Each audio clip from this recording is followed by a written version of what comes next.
इस वीडियो में हम बात करेंगे एक दूसरी शॉर्टिंग टेक्निक के बारे में जिसका नाम है सिलेक्शन शॉर्ट। ठीक है, तो जैसे हमने बबल शॉर्ट पढ़ा था तो नेक्स्ट शॉर्टिंग टेक्निक्स है सिलेक्शन शॉर्ट।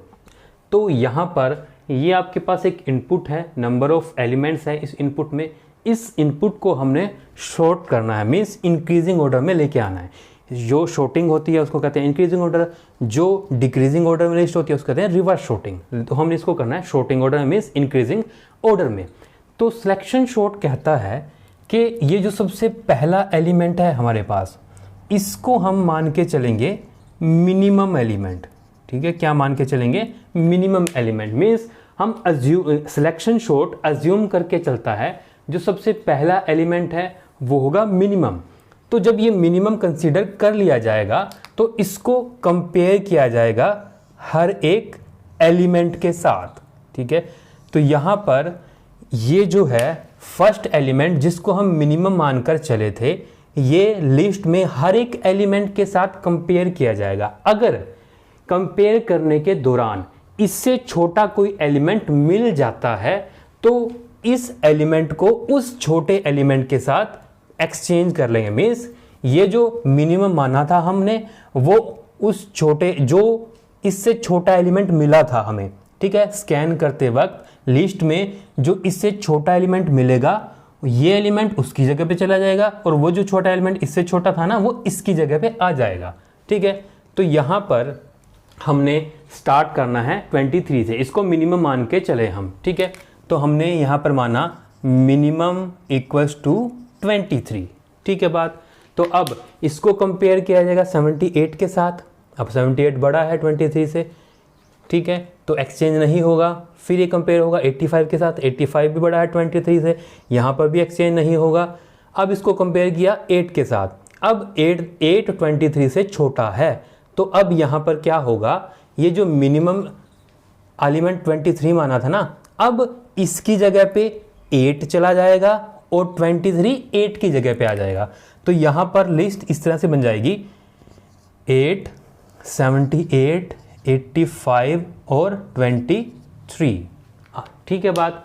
तो जब हमने लिस्ट को पहली बार कंप्लीट स्कैन किया और अगर इससे छोटा एलिमेंट मिल गया उसको हमने स्वैप कर दिया, मीन्स दोनों की पोजीशन को एक्सचेंज कर दिया, तो ये कहलाता है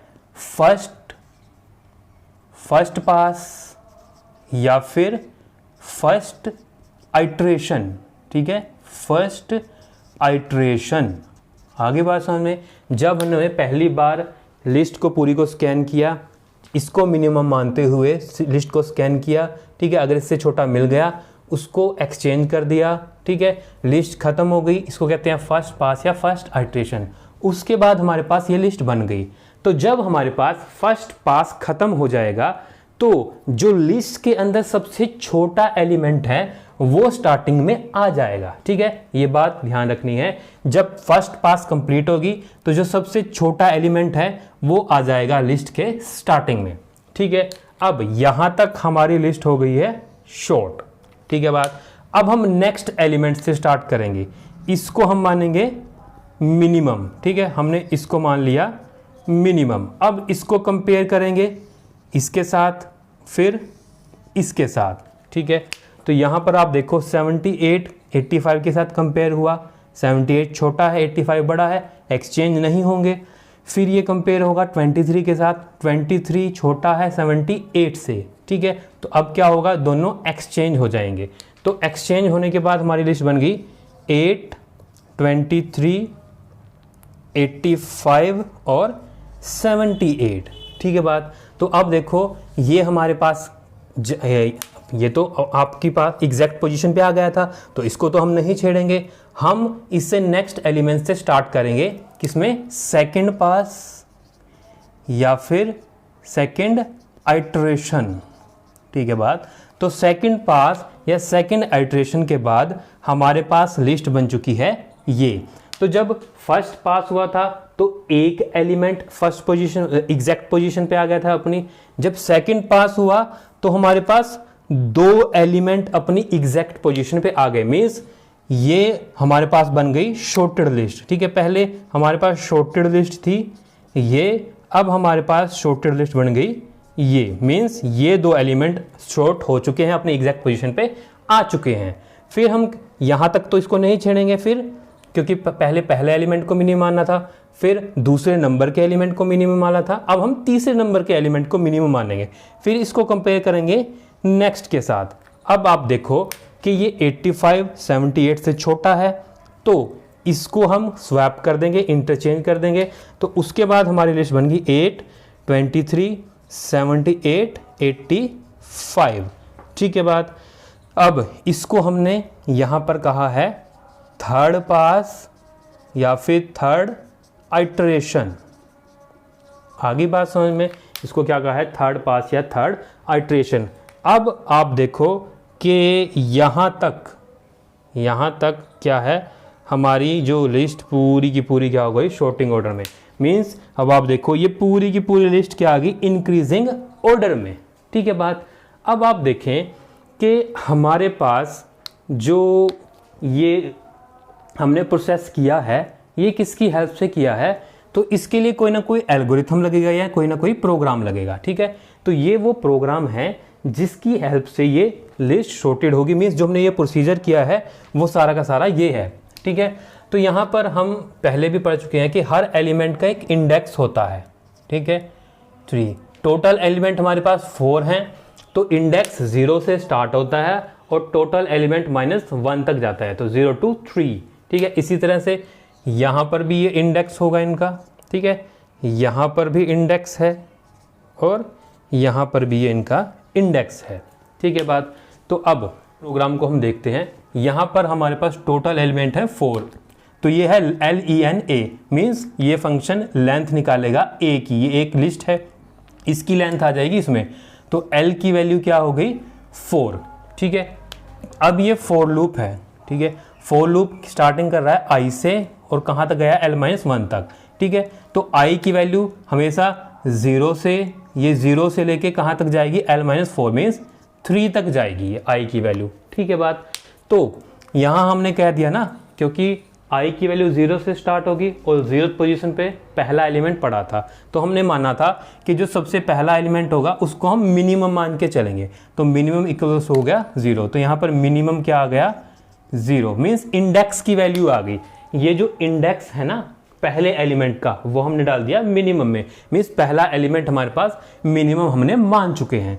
अब ये है J, ये है I+1, तो J की वैल्यू हो गई 1 और कहाँ तक जा रही है, रेंज 4 तक, मीन्स ये जाएगी आपके पास 4 तक।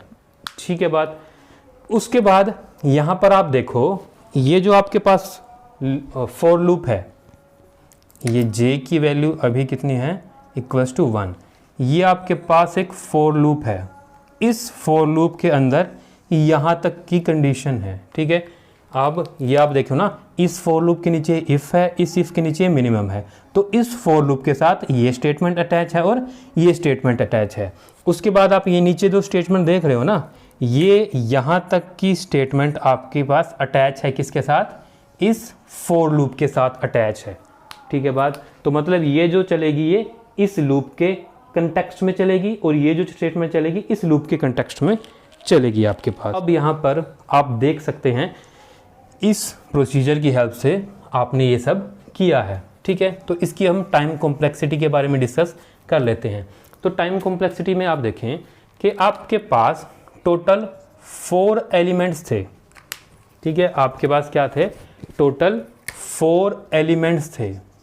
ठीक है, जब आपके पास 4 एलिमेंट थे तो ये जो नंबर ऑफ पासेस हैं वो कितने हुए हैं, 3। ठीक है, आप ध्यान दें, एलिमेंट टोटल थे 4, नंबर ऑफ पासेस कितने हैं, 3। तो यहाँ से आप कंक्लूजन निकाल सकते हैं, अगर नंबर ऑफ एलिमेंट्स आपके पास n हैं तो नंबर ऑफ पासेस या फिर आइटरेशन कितने होंगे, n-1। ठीक है, तो सिलेक्शन शॉर्ट में याद रखना आपने, अगर टोटल नंबर ऑफ एलिमेंट 4 हैं तो नंबर ऑफ पासेस कितने हुए हैं, n-1, किसमें, सिलेक्शन शॉर्ट में। अब यहाँ पर कंपैरिजन की बात देख लेते हैं। ठीक है, तो यहाँ पर आप देखो जो फर्स्ट पास था उसके अंदर कंपैरिजन कितने हुए हैं, 1 comparison, 2 comparison, 3 comparison. First pass में कंपैरिजन कितने हुए हैं? 3, ठीक है। सेकंड पास की बात करें, 1 कंपैरिजन, 2 कंपैरिजन, तो यहाँ पर कंपैरिजन कितने हुए हैं? 2, यहाँ पर 3, ठीक है। उसके बाद ये थर्ड कंपैरिजन, थर्ड पास में ये एक ही कंपैरिजन हुआ, तो यहाँ पर थर्ड पास में कंपैरिजन कितने हुए हैं? 1, ठीक है। तो इसको भी आप देखें कि टोटल एलिमेंट कितने हैं? 4, ठीक है। तो ये क्या बन गया? 4 - 1, ठीक है। ये क्या बन गया? 4 - 2, ये क्या बन गया? 4 - 3। तो अगर आपके पास टोटल n एलिमेंट होते, तो पहले पास के अंदर कंपैरिजन हुए हैं n-1, ठीक है। दूसरे पास के अंदर कंपैरिजन हुए हैं n-2, तीसरे कंपैरिजन में तो तीसरे पास के अंदर नंबर ऑफ कंपैरिजन हुए n-3। इस तरह से अप टू लास्ट में आपके पास n-1 कंपैरिजन बनेंगे। तो ये कितना बन गया? n-n+1, ये कैंसिल हो गया, कितना बन गया? 1, ठीक है। तो जब आप इन टोटल को सम करेंगे, ठीक है, इन सब को आप सम करेंगे तो आपके पास क्या बनना चाहिए? ठीक है। तो पहले पास में n-1 कंपैरिजन, ठीक है। फिर दूसरे पास में n-2 कंपैरिजन, फिर तीसरे पास में n-3 कंपैरिजन, ठीक है। फिर चौथे पास में n-4 comparison, plus up to कितना आ गया था? n-1, तो ये कितना बन गया था आपके पास? 1, ठीक है। तो टोटल आप ये कह सकते हैं n-1 plus n-2 plus n-3 plus up to 1। इसको आप ऐसे लिख सकते हैं ना, 1 प्लस, क्योंकि ये 1 था तो इससे पहले 2 रहा होगा, फिर 3 रहा होगा, फिर 4, तो इसको हम ऐसे लिखते हैं 1 + 2 + 4 + 3 up to n-3 plus n-2 plus n-1, ठीक है। तो आप क्लियरली देख सकते हैं ये है सम ऑफ फर्स्ट n-1 नंबर। तो जब आपके पास फर्स्ट n नंबर होते हैं, फर्स्ट n नेचुरल नंबर, उनके सम का फार्मूला होता है n × n+1 / 2। लेकिन यहाँ पर क्या है? n-1, तो इस n की जगह गया n-1, इस n की जगह भी n-1 और ये +1 डिवाइड में 2, 1 से 1 कैंसिल होगा, तो ये बन गया n-1 × n डिवाइड बाई 2, तो ये बन जाएगा n² - n डिवाइड बाई 2। अब आप देखें यहाँ पर बड़ी टर्म कौन सी है? n²। तो ये आप देख सकते हैं, ये आपके पास आ गया n² - n डिवाइड बाई 2। बड़ी टर्म क्या है? स्क्वेयर की, तो ये बन जाएगा ऑर्डर ऑफ n², ठीक है।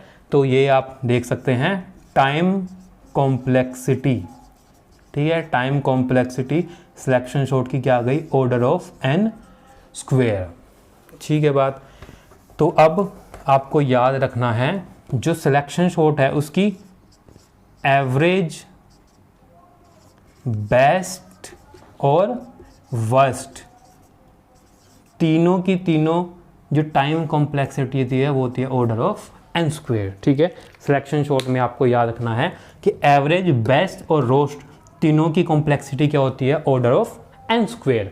और ये भी याद रखना है, जैसे बबल शॉर्ट में आपने देखा था कि अगर आपके पास ऑलरेडी शॉर्टेड थी, ठीक है, तो बेस्ट केस मिलता था, और अगर रिवर्स शॉर्टेड थी तो आपके पास मिलता था वर्स्ट केस, ठीक है। यहाँ पर तो मिलता था बेस्ट केस और यहाँ पर रिवर्स शॉर्टेड में मिलता वर्स्ट केस। किसके केस में? बबल के केस में। लेकिन सिलेक्शन शॉर्ट में ऐसा कुछ नहीं है, तो बबल शॉर्ट डिपेंड करता था आपके पास अगर शॉर्टेड या रिवर्स शॉर्टेड इनपुट पर। लेकिन यहाँ आपको याद रखना है सिलेक्शन शॉर्ट डिपेंड नहीं करता, it does not depend upon input pattern, ठीक है। आपके पास इनपुट सॉर्टेड में है, रिवर्स सॉर्टेड में है या अनसॉर्टेड में है, सिलेक्शन सॉर्ट उस पर डिपेंड नहीं करता। इसकी एवरेज, बेस्ट और रोस्ट ऑलवेज क्या होती है, ऑर्डर ऑफ n स्क्वायर, ठीक है। और अगर हम इसकी स्पेस कॉम्प्लेक्सिटी की बात करें, ठीक है, स्पेस कॉम्प्लेक्सिटी की बात करें तो आप देखें आपके पास एक l वेरिएबल यूज हुआ था, ठीक है, एक i, एक j, एक temp, ठीक है, ये वेरिएबल आपके पास यूज हुए, तो मीन्स ये क्या है, कांस्टेंट स्पेस। तो इसमें जब कांस्टेंट होता है तो ये बन जाता है ऑर्डर ऑफ 1। तो स्पेस कॉम्प्लेक्सिटी आपके पास सिलेक्शन सॉर्ट में क्या बन गई, ऑर्डर ऑफ 1। जब आपके पास एक्स्ट्रा स्पेस यूज नहीं होता तो ये एल्गोरिथम क्या बन जाता है, इन प्लेस एल्गोरिथम, ठीक है। तो सिलेक्शन सॉर्ट क्या है आपके पास, इन प्लेस, क्योंकि इसमें सिर्फ ऑर्डर ऑफ 1 स्पेस यूज हुआ है, एक्स्ट्रा मेमोरी स्पेस यूज नहीं हुआ है, इसलिए ये क्या बन गया, इन प्लेस सॉर्टिंग एल्गोरिथम, ठीक है। तो ये था आपके पास सिलेक्शन सॉर्ट के बारे में। अगर वीडियो अच्छी लगी या पसंद आई तो प्लीज़ चैनल को सब्सक्राइब करें, वीडियो को लाइक करें, बेल आइकन दबाएं और वीडियो को शेयर जरूर करें। धन्यवाद।